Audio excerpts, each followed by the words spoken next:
Y bueno, mi intención con la charla de hoy es, a los que estéis interesados en introduciros al tema, pues ahorraros 10, 50 o 100 horas, las que sean.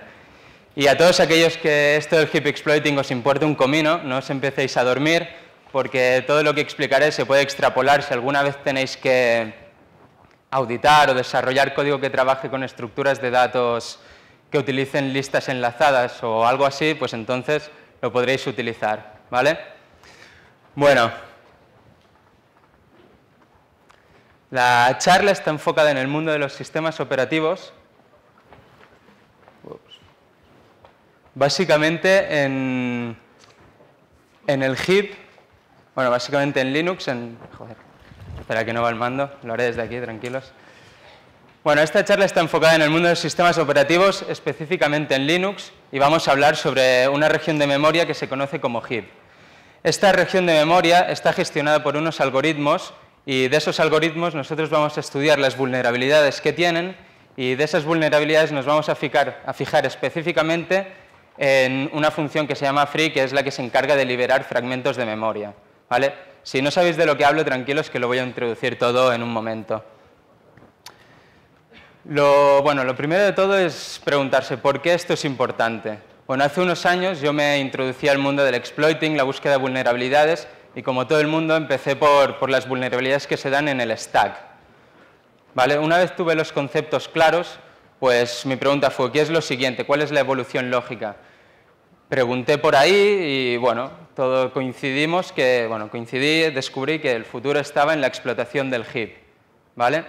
¿Pero por qué? Básicamente por dos razones.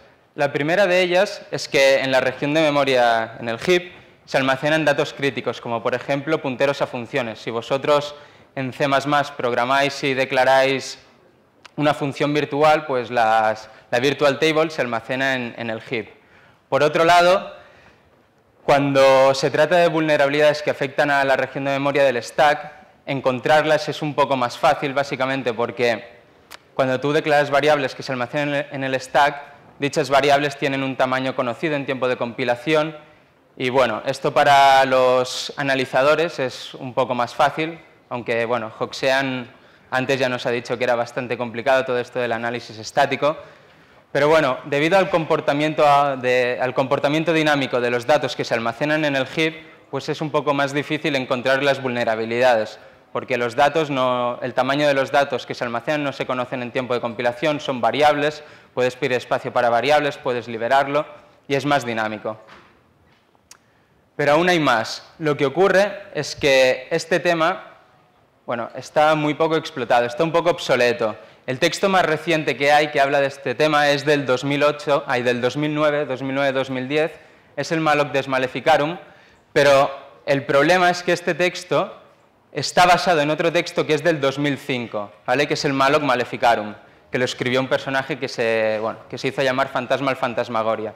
Entonces, en el Malloc Des Maleficarum, lo que se hacía era comprobar prácticamente con código todos los conceptos teóricos que se explicaban en el texto del 2005.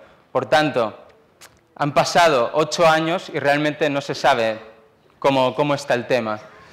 La librería glibc, que es la que implementa todos estos algoritmos que gestionan los datos en el heap, actualmente, ¿vale?, va por la versión 2.16. Sin embargo, las técnicas que se detallan en estos textos solo afectan a una versión 2.8. Por tanto, encontré que era un campo interesante y, bueno, claro, no se sabe cómo está el tema, si las vulnerabilidades que detallan estos textos aún afectan, si hay vulnerabilidades nuevas o cómo está. ¿Vale? Bueno, para todos aquellos que no sabéis de lo que hablo del heap, aquí un poco de teoría. Básicamente, un binario tiene diferentes secciones. Cuando este binario se ejecuta, dichas secciones se mapean en memoria. Tenemos, por ejemplo, el stack o la sección .text, que es donde se almacena el código que se va a ejecutar, y una de estas secciones es el heap. La peculiaridad que tiene esta sección, que, bueno, es una región de memoria, es que, tal y como he dicho, los datos que se van a almacenar en ella no se conoce su tamaño en tiempo de compilación. Vosotros ya seguro las funciones que trabajan con estos datos son malloc, realloc, free, nada que vosotros no hayáis utilizado. Esto, bueno, antes de continuar a hablar de las vulnerabilidades y cómo explotarlas, tengo que presentaros un poco de teoría. Es un poco tedioso, no hace falta que la memoricéis ni nada por el estilo, es para que sepáis después de lo que os estoy hablando, ¿vale? Estas son las estructuras de datos que utilizan los algoritmos.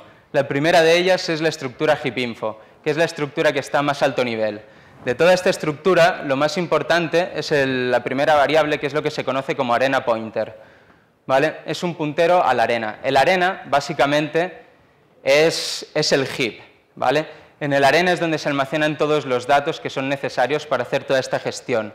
Lo que ocurre es que cuando en este algoritmo se introdujo concurrencia, entonces se introdujo la capacidad de que los binarios tuvieran más de un heap, ¿vale? Por ejemplo, si un hilo del binario está leyendo una variable que está almacenada en una arena y otro de los hilos quiere pedir espacio para una nueva variable, en vez de esperarse a que se desbloquee el heap, lo que hará es crear un nuevo arena, y en ese nuevo arena se almacenará la variable. Esto de que hayan varios heaps es muy importante porque una de las vulnerabilidades que explicaré después viene por este hecho.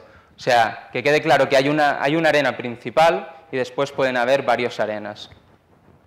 Pero bueno, ¿qué es una arena? Una arena es toda esta estructura de datos, como veis es muy grande, es la que gestiona todos los datos, pero nosotros solo nos vamos a enfocar en lo que son los bins. Es un array, ¿vale? Y ahora os explico lo que es. Los bins es lo siguiente, es un array donde cada una de sus casillas apunta a una lista doblemente enlazada de fragmentos de memoria, ¿vale? Estos fragmentos de memoria son fragmentos de memoria que están libres. Si tú, a través de, quieres pedir espacio para una variable, llamas a malloc y después, si quieres liberar esa variable, llamas a free. Esa memoria, en vez de devolverse directamente al sistema, lo que hace el algoritmo es almacenarla de esta manera, en listas doblemente enlazadas, ¿vale? Esto se hace por cuestiones de rendimiento. Así, cuando tú vuelves a llamar a malloc, el algoritmo lo tiene mucho más fácil para encontrar un fragmento de memoria que esté disponible y que sea del tamaño que tú pides. De nuevo, esta estructura también es importante porque una de las vulnerabilidades viene con todo este juego de punteros que hay en las listas enlazadas. Veamos lo que es ahora un fragmento de memoria, ¿vale? Un fragmento de memoria está representado, como podéis ver, tiene 6 campos. El primero de ellos es el campo prefsize, que lo que hace es indicarnos el tamaño del fragmento anterior. Después tenemos el campo size, que nos indica el tamaño del fragmento actual. Y después tenemos 2 punteros, el puntero forward y el puntero backward. Estos punteros solo se utilizan si el fragmento de memoria en cuestión está libre. Y como podéis imaginar, se utilizan cuando se enlazan los bins entre ellos. El puntero forward apunta al siguiente fragmento de memoria libre y el puntero backward apunta al fragmento de memoria libre anterior. Después, en las nuevas versiones de la glibc, se introdujeron estos 2 punteros que, no tienen mucha importancia en lo que vamos a explicar hoy. Esto es una representación gráfica de los fragmentos de memoria. A vuestra derecha tenéis un fragmento de memoria que está en uso. Como veis, tiene el campo prefsize, tiene el campo size y después vendrían los datos de usuario. Los datos de usuario simplemente son el contenido de la variable que vosotros habéis almacenado con malloc. Una cosa importante a tener en cuenta es que en el campo size los 3 últimos bits, los de menos peso, son bits de control. Por ejemplo, el bit de menos peso, el bit P, es el bit pref in use. Nos indica si el fragmento anterior está en uso o no está en uso. El segundo bit de menos peso es el bit M y nos indica si este fragmento se ha almacenado con una llamada al sistema que se conoce como mmap. Y después tenemos el bit A, que es el bit non-main arena. Este bit lo que hace es indicarnos si este fragmento está almacenado en la arena principal o está almacenado en uno de los otros arenas que puede tener un binario, ¿vale? Por otro lado, tenemos el fragmento de memoria que está libre, tiene los mismos campos arriba y después el puntero al siguiente fragmento y el puntero al fragmento anterior y, ya os digo, todo esto no hace falta que os quede muy claro, no hace falta que os lo sepáis de memoria, ya os lo iré aclarando a medida que avancemos. Sobre las vulnerabilidades. Lo primero, el primer requisito que vamos a tener hablando de este tipo de vulnerabilidades es que debe ocurrir un desbordamiento de buffer. ¿Qué es un desbordamiento de buffer para los que no estéis iniciados? Básicamente, si tú pides espacio para una variable de 40 bytes, si el programador después escribe 45 bytes, ahí se da un desbordamiento de buffer. ¿Qué ocurre? Que esos 5 bytes de más lo que hace es sobreescribir los datos adyacentes a esa variable. Pues a través de este desbordamiento y de algunas vulnerabilidades que hay en el algoritmo para liberar fragmentos de memoria, podremos conseguir cosas interesantes como ejecutar código arbitrario, que es ejecutar lo que nosotros queramos. Bueno, hagamos un viaje al pasado, a los 90, que es cuando se descubrió la primera vulnerabilidad, que se llamó vulnerabilidad unlink. ¿Y por qué? Pues porque la vulnerabilidad estaba en una macro que se conoce como unlink. El problema estaba en esta macro, que como podéis ver son simplemente 4 instrucciones, y lo que hace es de esa lista de bins, pues coge uno de esos bins y lo desenlaza de la lista. ¿Cómo lo hace? Pues simplemente es un juego de punteros. Coge el siguiente fragmento, lo enlaza al anterior y el anterior lo enlaza al siguiente. Algo muy básico. Lo importante para tener un poco de contexto es cuándo se utiliza, cuándo se llama a la macro unlink, ¿vale? Ahora que sabemos lo que hace. Pues imaginad, poned por caso que tenemos un fragmento de memoria que está en uso y que es el que nosotros vamos a liberar. Y de manera adyacente, en memoria, tenemos otro fragmento que ya está libre. Entonces, lo que se hace es, ese fragmento que ya está libre, normalmente, bueno, estará en una lista de bins, de esas doblemente enlazadas. Entonces, lo que se hace, ese fragmento se desenlaza de la lista, se fusiona con el que se está liberando actualmente y entonces el nuevo fragmento de memoria, que ahora será mayor, se enlaza en la lista de bins, dependiendo de su tamaño, en otro sitio. Vale, bueno, como podéis ver, simplemente es un if y nos dice, si no, pref in use, si el siguiente fragmento no está en uso, bueno, si el fragmento anterior no está en uso, llama un link. Después, en el siguiente condicional nos dice, si no, next in use, si el siguiente fragmento no está en uso, llama un link, ¿vale? Para que os quede más claro, esta es bueno, una imagen gráfica, tenemos 3 fragmentos de memoria que están libres, están enlazados entre ellos y se llama un link sobre el del medio y entonces se desenlaza de la lista. Esta es la típica imagen que está, bueno, la que se utiliza en todos lados, pero el problema es que si no tenemos un poco de contexto, no podemos entenderla muy bien, ¿vale? Intento plantear un caso un poco más real, donde tenemos 8 fragmentos de memoria, ¿vale? Algunos de estos fragmentos están en uso y otros están libres. Y la cuestión es que el fragmento 4 es el fragmento que se va a liberar. Sin embargo, como podéis ver, el fragmento 3, que es adyacente al 4, ya está libre, ¿vale? Lo que ocurrirá cuando se llame un link es que ese fragmento 3 es el que se va a desenlazar de la lista y es con el que se van a hacer los juegos de punteros, ¿vale? Yendo paso por paso, tenemos, por ejemplo, la primera instrucción, fd es igual a p de forward, ¿vale? Como podéis ver, p es el fragmento 3. P de forward apunta al fragmento 6. Con la siguiente instrucción, bk es igual a p de backwards. P de backwards apunta al fragmento 1. ¿Vale? Esto solo es para hacer las declaraciones. Después, las siguientes 2 instrucciones son las que hacen los juegos de punteros. Bueno, ya os aviso que los punteros que se van a modificar son los punteros que he puesto en discontinuo. Lo que ocurre es, con la siguiente instrucción nos dice, f de backwards, ahora haremos que apunte donde apunta bk. Si seguimos un poco, fd hemos dicho que es el fragmento 6. fd de backwards apunta a p. Sin embargo, con esta instrucción le diremos que fd de backwards apunte a bk. bk es el fragmento 1, por tanto, el puntero backwards del fragmento 6 lo haremos apuntar al fragmento 1. Y con la siguiente instrucción hacemos lo contrario, ¿vale? Para resumir, la situación final es la siguiente. Tenemos que el fragmento de memoria que ya estaba libre se ha desenlazado de la lista de bins, los 2 fragmentos se han fusionado y los punteros del fragmento anterior y del fragmento posterior se han modificado, ¿vale? Esto es lo que hace un link, básicamente. Entonces, ahora vamos a ver dónde está el problema, porque, bueno, parece que es bastante básico, ¿no? Estos son algunos datos, no voy a entrar en ellos. Y bueno, lo que nos hemos de plantear es, Lo que hemos de suponer es qué ocurre si nosotros pudiéramos controlar el contenido del puntero forward y del puntero backward, ¿vale? Vamos a suponer que tenemos la capacidad de modificar a dónde apuntan.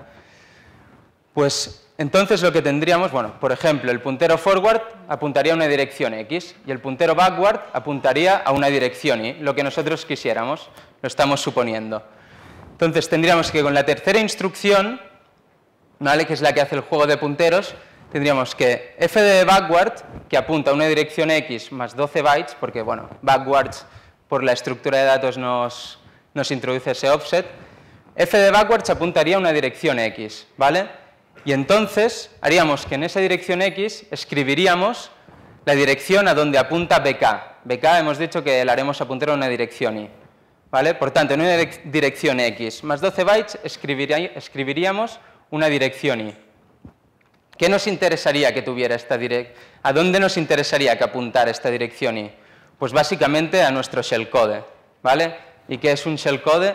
Un shellcode simplemente es un código que está preparado para inyectarse en memoria y para que el procesador lo pueda coger directamente y ejecutarlo, ¿vale? No hay más. Tiene algunos requisitos, que sea independiente de su posición y demás, pero bueno, resumiendo, es un código que se inyecta en memoria y se puede ejecutar. Entonces tendríamos eso, que en una dirección X más 12 bytes escribimos el shellcode. Esto hemos dicho que es una suposición y la pregunta es ¿cómo podemos conseguir esto? Pues bueno, tal y como hemos dicho al principio, a través de un desbordamiento de buffer, ¿vale? Esto es un requisito que tenemos que, bueno, muy a nuestro pesar, es bastante común en los programas y ocurre, ¿vale? Entonces, aquí os muestro el payload que tendremos y vamos a tener dos fragmentos de memoria que en memoria van a ser adyacentes. Entonces, lo que haremos es en el primer fragmento de memoria vamos a escribir datos, datos, datos, datos hasta que se desborde. Y después lo que haremos es, en el siguiente fragmento, pues modificaremos los datos de control de manera que podamos engañar al algoritmo de la glibc. Por ejemplo, en el campo size pondremos un 0, de modo que en el último bit de su campo le indiquemos que el fragmento anterior, el bit pref in use, lo pondremos a 0 para indicarle que el fragmento anterior no está en uso. Después, en el puntero forward, pondremos la dirección de nuestro shellcode, ¿vale? Esto es la dirección Y, lo que hemos dicho antes. Y nos queda definir a dónde haremos apuntar al puntero forward, ¿vale? Y bueno, la cuestión es que el puntero forward lo haremos apuntar a una sección que se conoce como detors. ¿Y qué es la sección detors? Nosotros, cuando programamos en C, tenemos la capacidad de declarar unas funciones como destructoras, ¿vale? Estas funciones se ejecutarán cuando la ejecución de nuestro programa finalice. Cuando el main acabe, lo que se hará es saltar a estas funciones. Simplemente la sección detors, bueno, ¿y cómo sabe el programa dónde ha de saltar cuando finaliza? Pues estos punteros a las funciones, estas funciones que se ejecutan al final, han de estar almacenadas en algún sitio, y ese sitio es la sección detors, ¿vale? Por tanto, con este payload lo que conseguiremos es que cuando se ejecute, en teoría, cuando se ejecute esta instrucción de un link, la tercera instrucción de un link, tendremos que en la dirección de fd, que hemos hecho que apunte a la sección detors, escribiremos la dirección Y, que será la dirección de nuestro shellcode, ¿vale?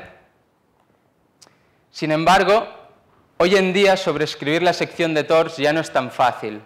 Si alguno de vosotros alguna vez lo ha hecho o ha leído algún paper sobre este tema, pues sabrá que esto era relativamente fácil.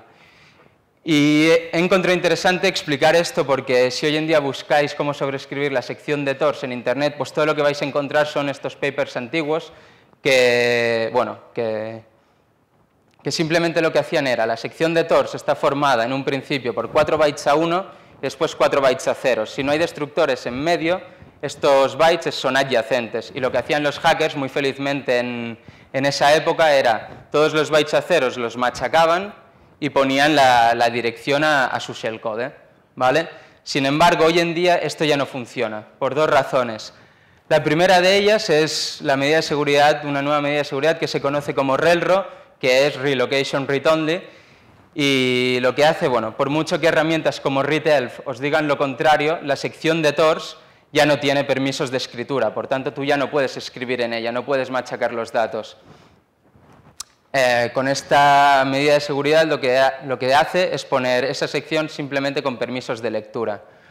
Por otro lado, tenemos que a partir de la versión GCC 4.7, la función doGlobalDetorsAux se ha fortificado. Esta función era la que se encargaba de, una vez finalizaba el programa, mirar lo que había en la sección de tors y si, bueno, entre estos dos offsets habían punteros, pues saltar a ellos.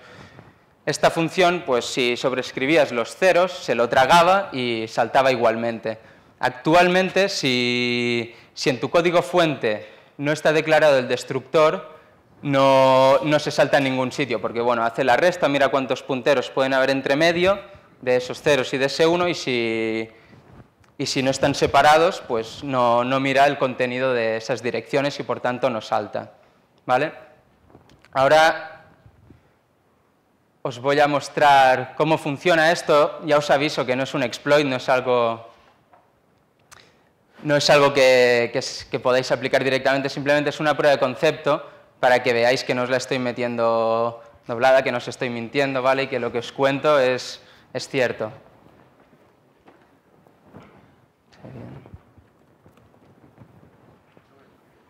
Vale.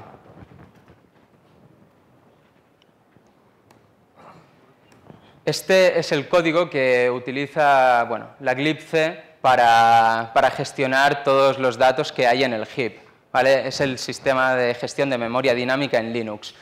He utilizado este código en vez de utilizar la glibc porque aquí la macro unlink está tal y como la he presentado, ¿vale? Entonces voy a compilarlo.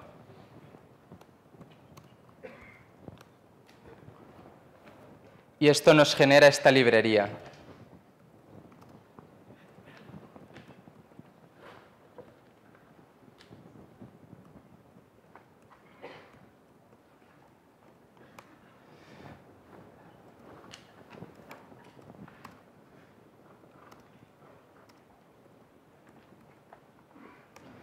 Lo que hago ahora es jugar un poco con las variables de entorno y básicamente lo que hago es definir la variable de entorno L de preload y lo que consigo con esto es que en vez de llamar a las funciones de la glibc, las funciones del sistema operativo, pues llamaré a las funciones que tiene esta librería, ¿vale? Y ya, bueno, ya os comento que esta librería es la que tiene la macro unlink tal y como la he presentado.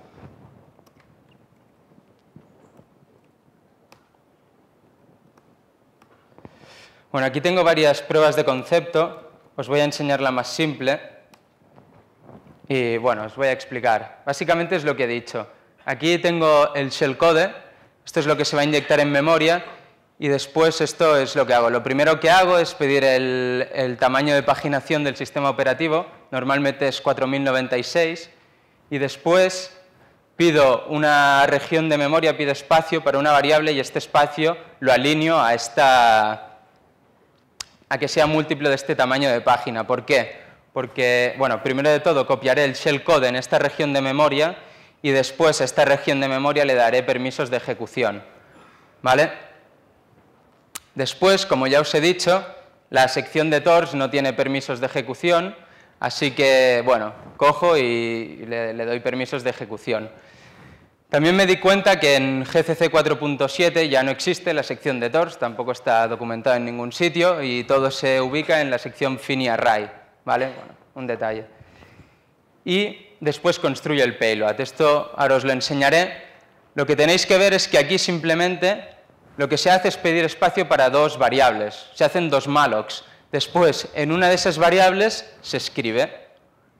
Y después esas dos variables se liberan, no hay más, aquí no hay nada que ejecute un system o algo así.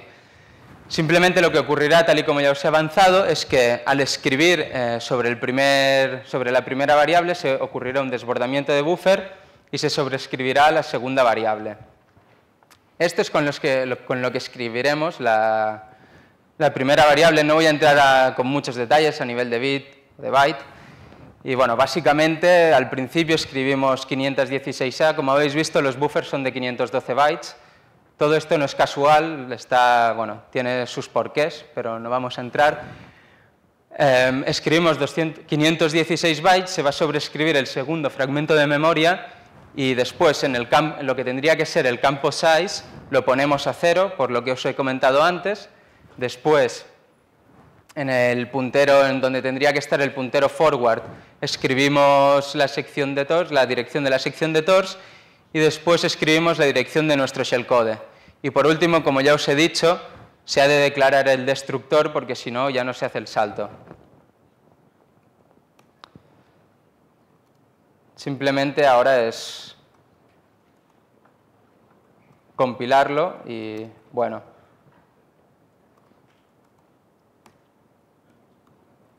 Cómo a través de simplemente pedir espacio para dos variables y liberar dos variables se puede conseguir una shell, ¿vale? No hay más.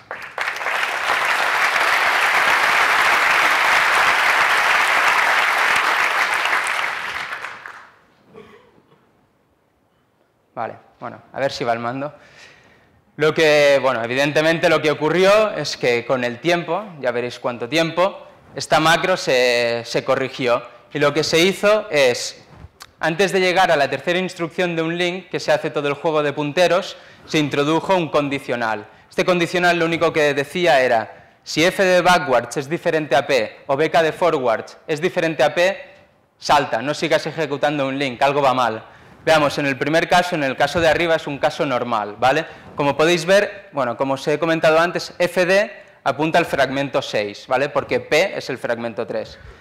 fd apunta al fragmento 6 y fd backwards, como veis, apunta a p es el 3.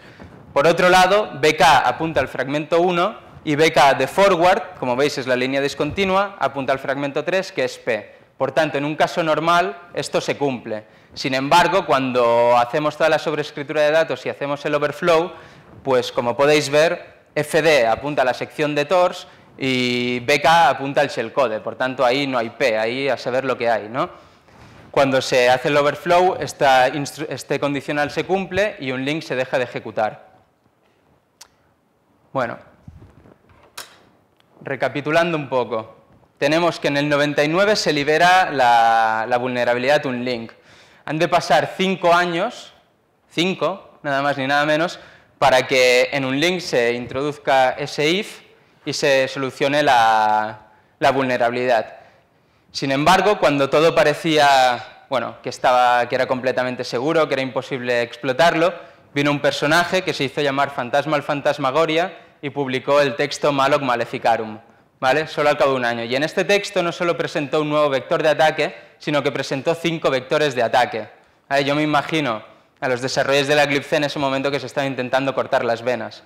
¿Vale? Se habían tardado 4 años, bueno, 5 años para solucionar lo de un link, pues bueno, ya veréis estas técnicas que son bastante espectaculares.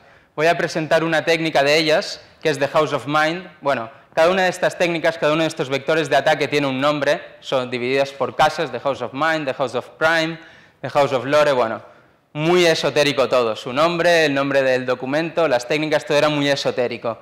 Y las técnicas, como vais a ver, son aún más esotéricas porque son una ida de olla espectacular, ¿vale? Esta que os presento es la que yo creo que es la más plausible. Ya vais a ver que de plausible tiene poco, ¿vale? Este es el vector de ataque que él encontró. Todo esto es código de la Eclipse. Y bueno, son estas 5 o 6 instrucciones. Las instrucciones que son importantes son las que están en amarillo. Y la idea es, básicamente, tenemos el puntero BCK que apunta a donde nos devuelva la macro unsorted_chunks, unsorted_chunks de AV. AV es el arena, ¿os acordáis? Esa estructura que puede haber más de una, ¿vale? ¿Qué hace la macro unsorted_chunks? La macro unsorted_chunks, bueno, primero de todo, ¿cuál es la idea? La idea es que podamos controlar lo que devuelve la macro unsorted_chunks, porque si podemos controlar eso, tenemos que BCK apunta a una dirección X. Entonces, con la siguiente instrucción en amarillo, tendremos que en BCK más 8 bytes escribiremos a donde apunte P, ¿vale? Como podéis ver, la idea es muy parecida a un link, es de nuevo un juego de punteros. Aquí lo complicado es cómo controlamos lo que devuelve la macro unsorted_chunks. Lo que hace la macro unsorted_chunks es, de la estructura arena, que es esa que habéis visto tan grande, nos devuelve la dirección del primer bin, ¿vale? ¿Dónde está ubicado el primer bin? Entonces, para controlar lo que nos devuelve la macro unsorted chunks, tendríamos que controlar el contenido de la arena, ¿vale? ¿Y cómo podemos conseguir eso? Pues bueno, ahora os lo explico, ¿vale? Aquí tenemos, hay en juego tres direcciones de memoria que son muy importantes. La primera es la 0x81, xxx, lo que sea, la cuestión es llegar a esas direcciones. Después tenemos la dirección 0x81, 0, ¿vale? Y después tenemos la dirección 0x80, xxx, lo que sea. Entonces, el requisito principal de The House of Mind es que has de tener la capacidad de pedir espacio para fragmentos de memoria hasta llegar a la dirección 81xxx. Esto podéis pensar que es un requisito bastante complicado, sin embargo, bueno, pueden haber aplicaciones que lo cumplan. Si tú tienes un socket en el que le puedes ir enviando datos y esos datos los va almacenando con un malloc, por ser el programa así, pues vas a poder conseguir almacenar fragmentos de memoria y de esos fragmentos de memoria vas a poder controlar el contenido. Y esa es la idea, ¿vale? ¿Y por qué queremos almacenar fragmentos de memoria hasta la dirección 81x? Pues por lo siguiente, en el momento en el que se libera un fragmento de memoria, ¿vale? En el que haces un free, simplemente llamas a un free, el algoritmo lo que hace es preguntarse en qué arena está ese fragmento de memoria. ¿Está en el arena principal o está en una arena, bueno, o hay más arenas en los que pueda buscar? Esto lo hace a partir de la macro arena for chunk, ¿vale? ¿Dónde está la arena para este fragmento? Y te pregunta, chunk non main arena, ¿el fragmento de memoria está en el arena principal? Entonces puede ser que sí o puede ser que no, ¿vale? Si es que sí, nos devuelve la dirección de la arena principal, que es eso de ahí. Y si es que no, nos busca dónde está ubicado esa arena. La cuestión es cómo le podemos hacer creer al algoritmo que este fragmento de memoria no está en la arena principal, porque normalmente siempre estará en la arena principal. Lo que haremos es, a través, de nuevo, de un desbordamiento de buffer, vamos a sobreescribir un fragmento de memoria y el bit A, que es el bit non-main arena, lo pondremos como nosotros nos interese. De modo que le haremos creer al algoritmo que el fragmento no está en la arena principal, ¿vale? Entonces, una vez le hacemos creer al algoritmo que no está en la arena principal, ¿cómo se calcula la dirección de la arena? Pues lo que hace el algoritmo básicamente es coge la dirección de ese puntero y los últimos 20 bits los pone a 0, le aplica una máscara y los pone a 0. Y ahí radica la importancia de almacenar fragmentos de memoria hasta la dirección 81x, porque si podemos almacenar fragmentos de memoria hasta ahí, lo que ocurrirá es que cuando se libere ese fragmento y se busque en qué arena está, los últimos bits, los últimos 20 bits de ese puntero se pondrán a 0 y sabremos que el algoritmo irá a buscar el arena en la dirección 81.0, ¿vale? Entonces ahí lo que haremos con que eso también será un fragmento de memoria que nosotros podemos controlar su contenido, haremos que, bueno, eso será la estructura heap-info y la primera variable de la estructura heap-info, como os recuerdo, era el puntero a la arena. Entonces, con que nosotros controlamos ese contenido, haremos que apunte a otro fragmento de memoria que será nuestro arena falso, ¿vale? ¿Y qué haremos en nuestro arena falso? Pues donde tienen que estar los bins, pondremos la dirección de TORS, ¿vale? Y bueno, ahí os he puesto como recordatorio la instrucción que hará el juego de punteros. Y recordad, un sorted chunks nos devolverá la dirección de TORS después de toda esta paranoia, ¿vale? Nos devolverá la dirección de TORS y en dTORS más 8 bytes escribiremos la dirección de P. ¿A dónde apunta P? ¿Y dónde apuntará P? Pues P es esa dirección, la dirección 81x, y ahí nosotros colocaremos nuestro payload, nuestro shellcode. Como veis, primero de todo hay un jump 12 bytes, porque el algoritmo, después de hacer todo esto, nos machaca algunos bytes, pero bueno, como veis, una vez se consigue que BCK apunte donde queremos, la filosofía es muy parecida a un link. En una dirección X, la dirección de TORS, escribiremos una dirección Y. Esa dirección Y es P. Esto no lo voy a demostrar ahora, ya está demostrado, ¿vale? Gente como K-Special o el propio Black Angel, que es el que escribió Malloc Des Maleficarum, ya lo comprobaron con código, ¿vale? Esto es funcional. Sin embargo, hay algunas cosas a tener en cuenta. La primera de ellas es que en la versión 2.11 de la glibc esto se parcheó. Evidentemente fue un silent patch porque no está publicado en ningún sitio, ni en un changelog ni nada. Y bueno, el parche es el siguiente. Si f de backwards es diferente a bk, pues salta. Es como un link, ¿vale?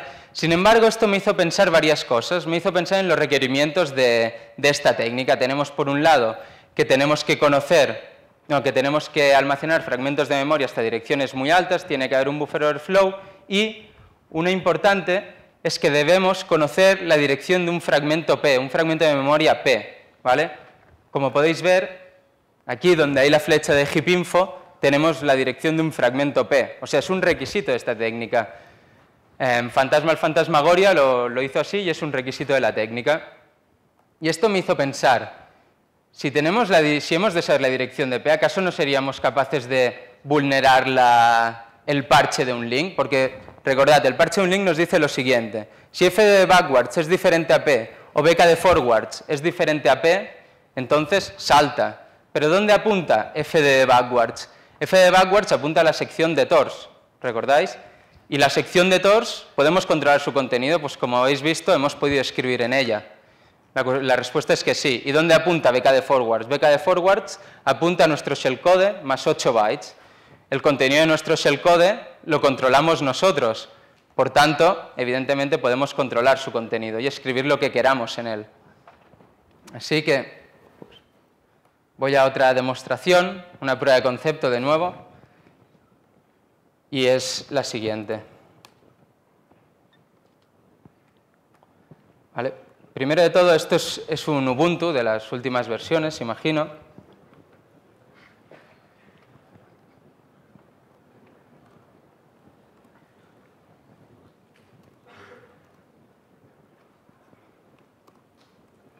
Y para que veáis que utiliza la versión 2.15 de la glibc, ¿vale? Y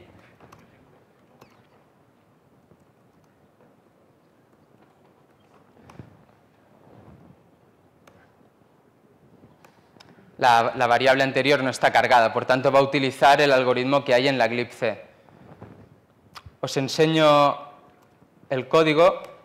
Como podréis ver, el código es muy parecido al anterior. Tenemos el payload, es básicamente lo mismo. Aquí pido espacio para los fragmentos de memoria, hago lo mismo y lo único que cambia, construyo el payload, lo único que cambia es que en la sección de tors, ¿vale? Antes de que se ejecute todo esto, escribo la dirección de P. Y en la sección, y donde está nuestro shellcode más 8 bytes, escribo la dirección de P, de nuevo. Por tanto, se tendría que cumplir lo de poder saltarse el parche. Después, escribo el payload en el primer fragmento y libero un fragmento de memoria. El payload esta vez es un poco más complejo, porque no sirve hacerlo con el payload que os he mostrado antes, ¿vale? No voy a entrar en detalles porque sería un poco tedioso para vosotros. Y bueno, como veis es un poco más complejo, ¿vale? Básicamente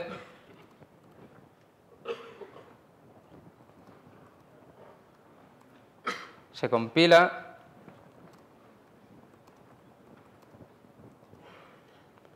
Para hacerlo un poco.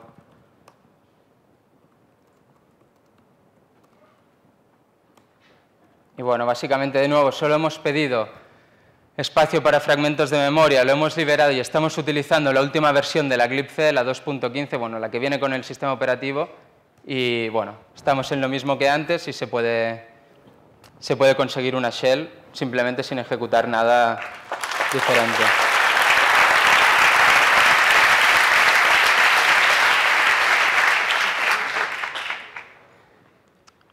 Vale, todo esto que os he presentado aquí a toda pastilla, sin entrar en detalles, está en un paper que tiene 100 páginas, no porque explique mucho más, simplemente porque lo he explicado for dummies, ¿vale? Para que gente como yo lo pueda coger y entenderlo todo a la primera. Está en castellano también, algo que se agradece.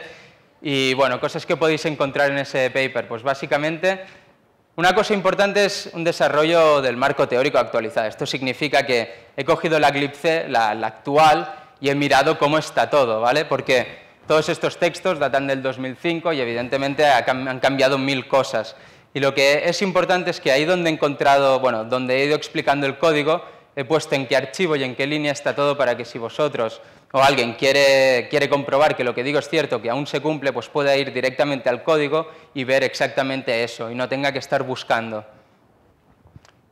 Por otro lado, igual que he hecho con un link, pues un desarrollo teórico para la evasión del parche de House of Mind. Y después una cosa que parece un poco trivial, pero bueno, una vez entiendes cómo funciona todo, desarrollar payloads diferentes es fácil y el payload que se explica normalmente lo que hace, en vez de poner un 0 en el campo size, lo que hace es poner un valor muy grande, con lo que ocurre que hay un integer overflow.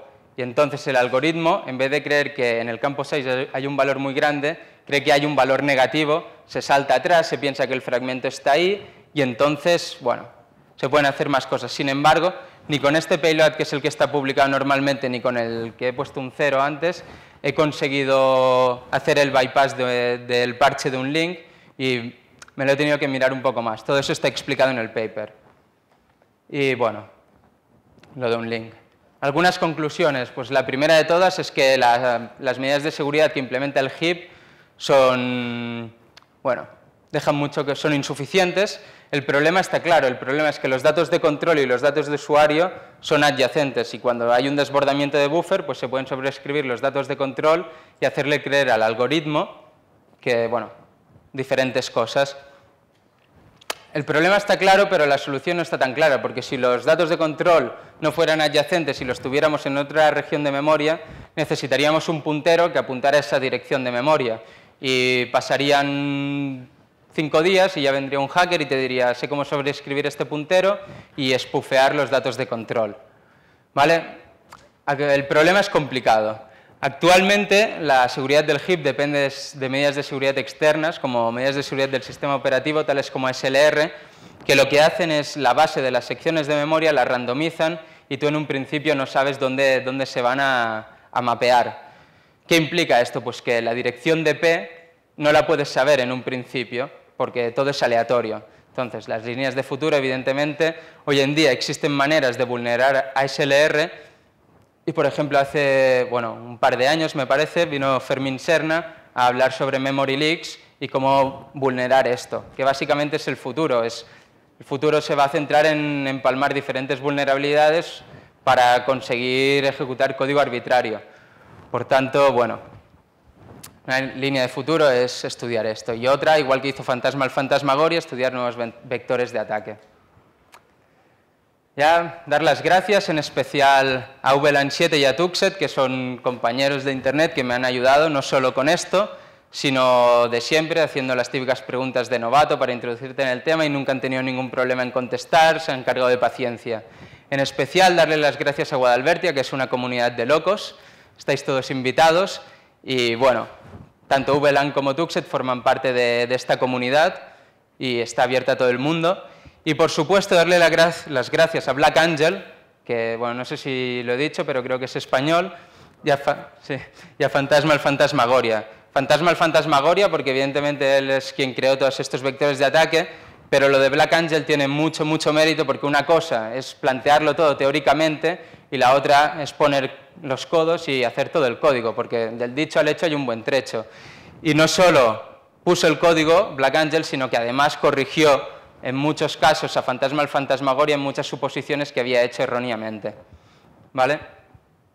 Bueno, comentar un poco de propaganda, aparte de Guadalbertia, podéis venir a overflowedminds.net, que ahí también estamos abiertos y hablamos sobre todos estos temas a cualquier nivel. Este es el fin y nos vemos ahí.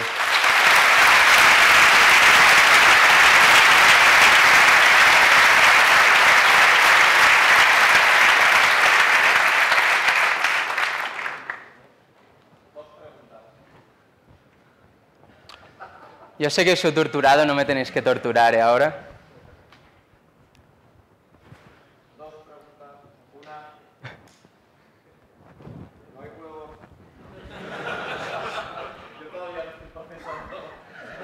No, ya os digo, todo esto es que presentarlo así es muy rápido. En el paper, con calma, todo queda mucho más claro.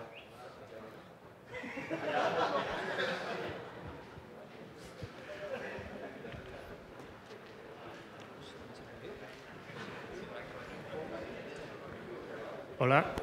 Hola. Hola, enhorabuena por la charla en primer lugar.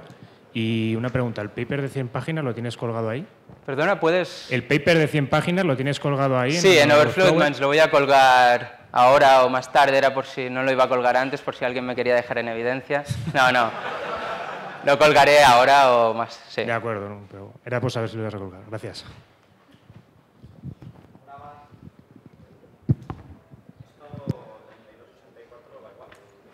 Sí, imagino.